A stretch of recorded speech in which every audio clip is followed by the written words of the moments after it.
Hey guys, I got a quick video for you.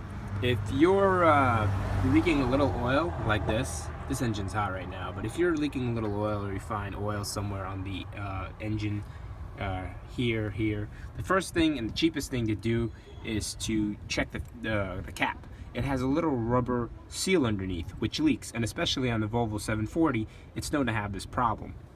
So if you take a look like right here, you can see that shiny bit of liquid. That's oil coming out from the engine. And you might not see here because it dries out because the engine gets very hot.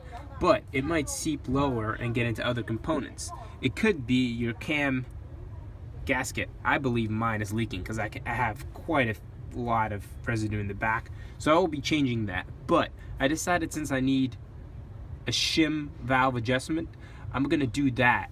Then replace the seal all at once. So that's coming in a later video. But for now, I got the seal in today. And this is what it looks like. I'll show you. It's very simple, just a little, if I can find it in my pocket. It's basically just a little O-ring.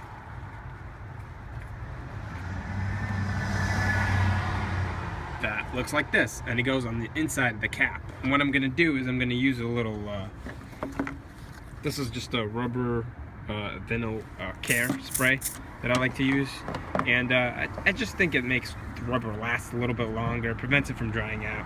So I'll spray it on. It'll also make it easy to go on. And then, because the engine is hot, in my case, I'm gonna use this, but do this on a cold engine. And this way you won't get burned. There won't be any accidents, and it's steaming right now because it's pretty cold outside. But this residue is probably due to short drives. Actually, on this engine, this grommet is known to fail so often that some people replace it every time they get an oil change. Of course, I bought this HPD one that's just supposed to be like a super grommet that is not going to require replacement as often. So let me just get this off and get the new one on. And that old one definitely had to go. It's super brittle. So from all that exposure to all that heat, the new one is way more pliable.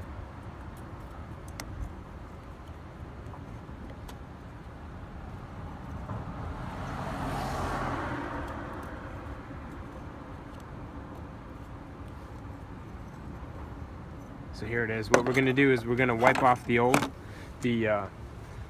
seat, or the place where it closes, so we can tell that it's no longer leaking once we've got the new one secured.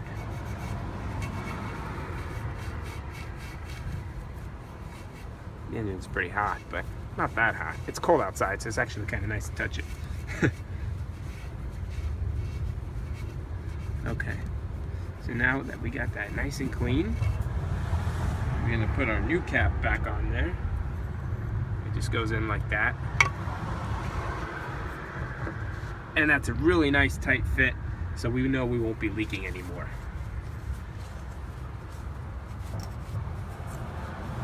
And it's a different color too, and you can tell it sits much more flush. It's pushing out on the cap and on the motor engine to prevent it from leaking. Okay, and that's out of the way.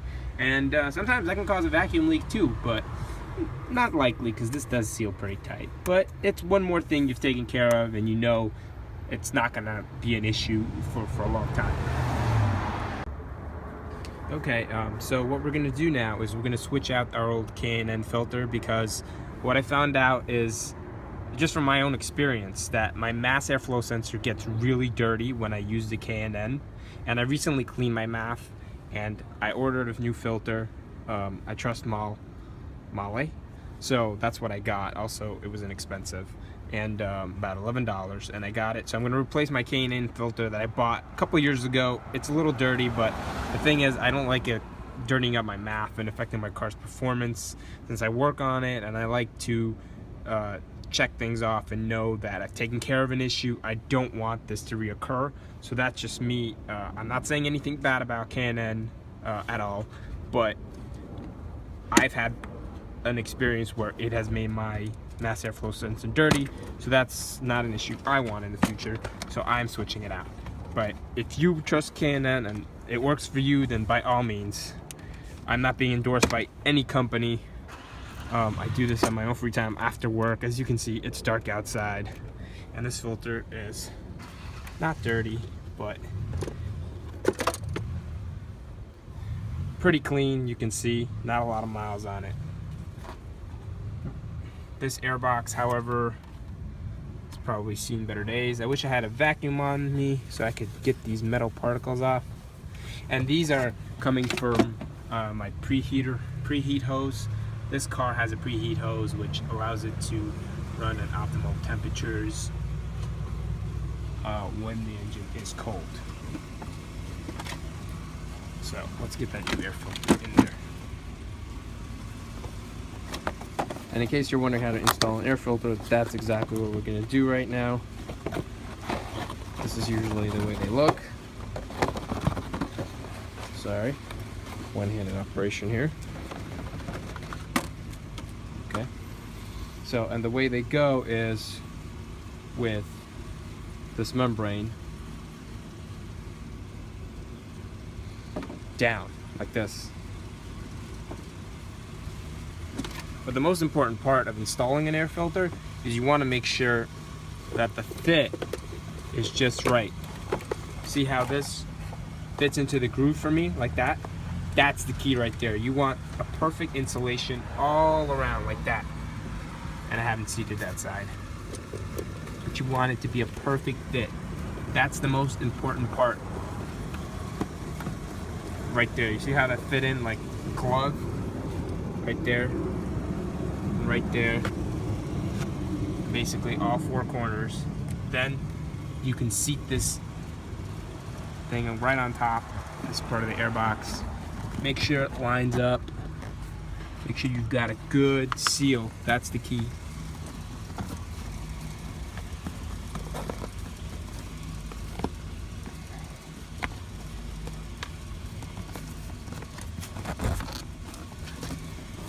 Press it in once you've sort of got it on there, and then snap your clips. You might have screws in your car, but mine has these really nice loud clips. I like them because once you snap them in, you know you're tight. I haven't had these come off ever,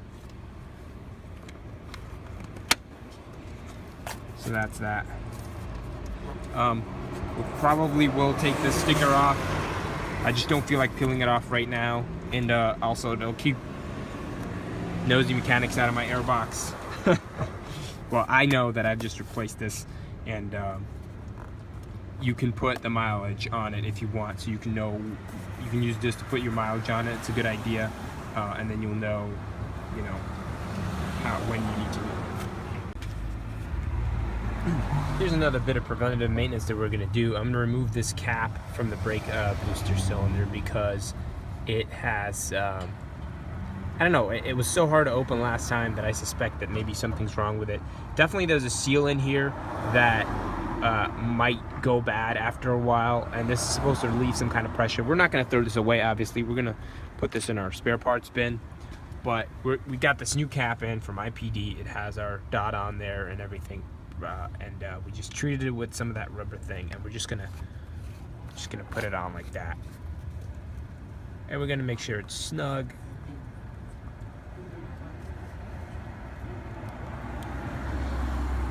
You don't want to over tighten it, just making sure. Left hand, you know.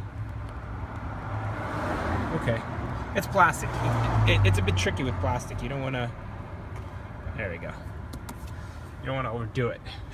I definitely over tightened this hose before, and I lost an entire radiator. So don't do that. Okay, so that's on there, nice and tight, and I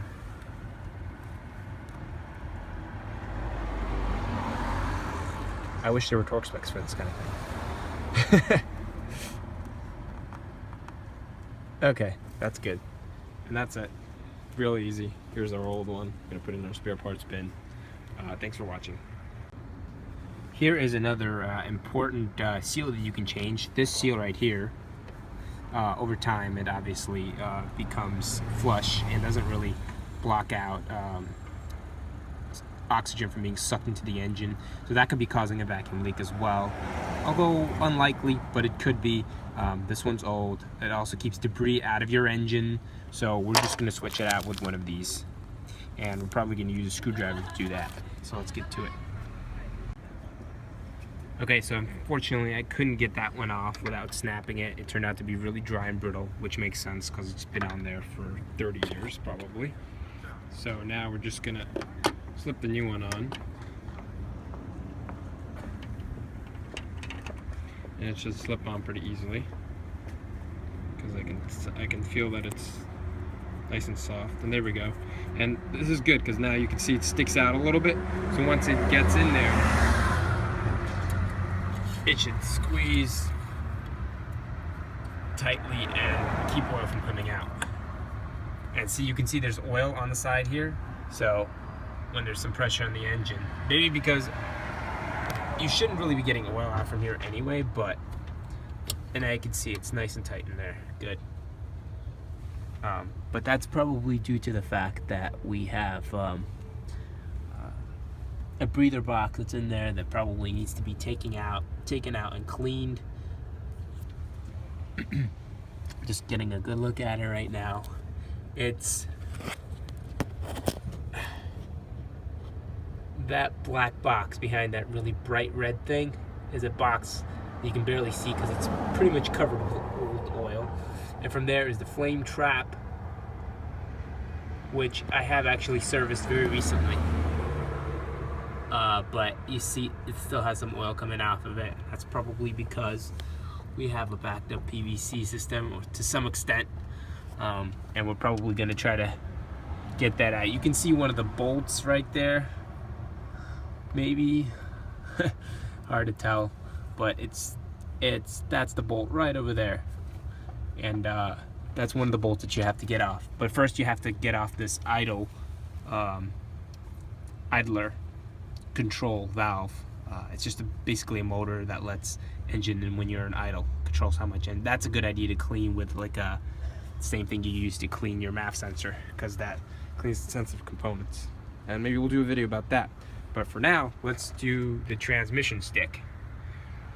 That one actually has a cracked valve on the stick, so that one will be easy to. We'll feel less guilty about getting that one off. Volvo did not make this easy.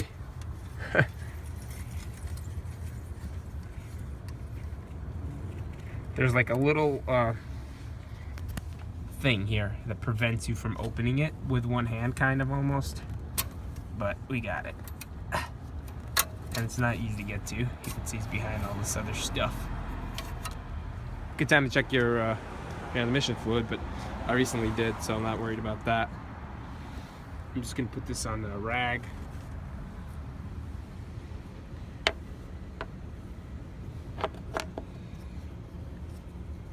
And this one is cracked. I don't know if you can see the little crack. So let me just use two hands to get that off. And here we got it on. It's just a matter of slipping it up along the hardest part with these little parts. And here it is. Yeah, it looks a little small, but once it gets in there, it's gonna squeeze flat and it's gonna secure the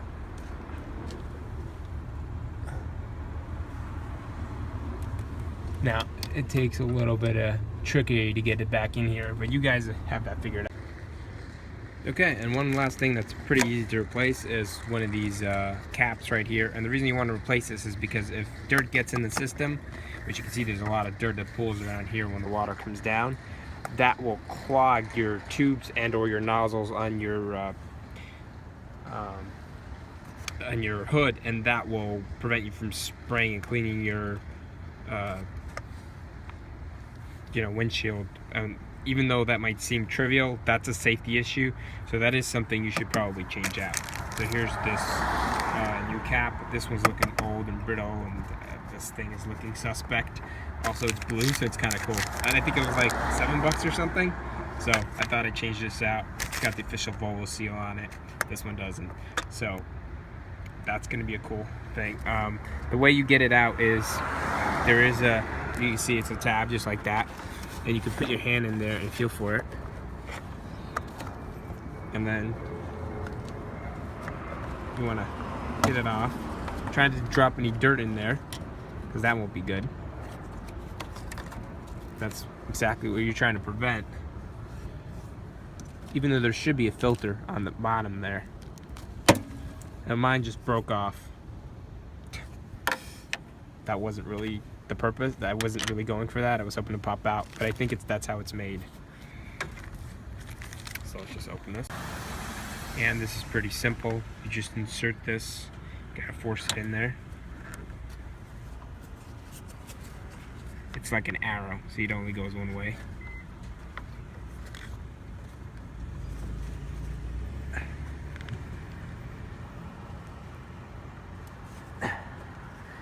And that's done so it doesn't fly out. It's a protective feature.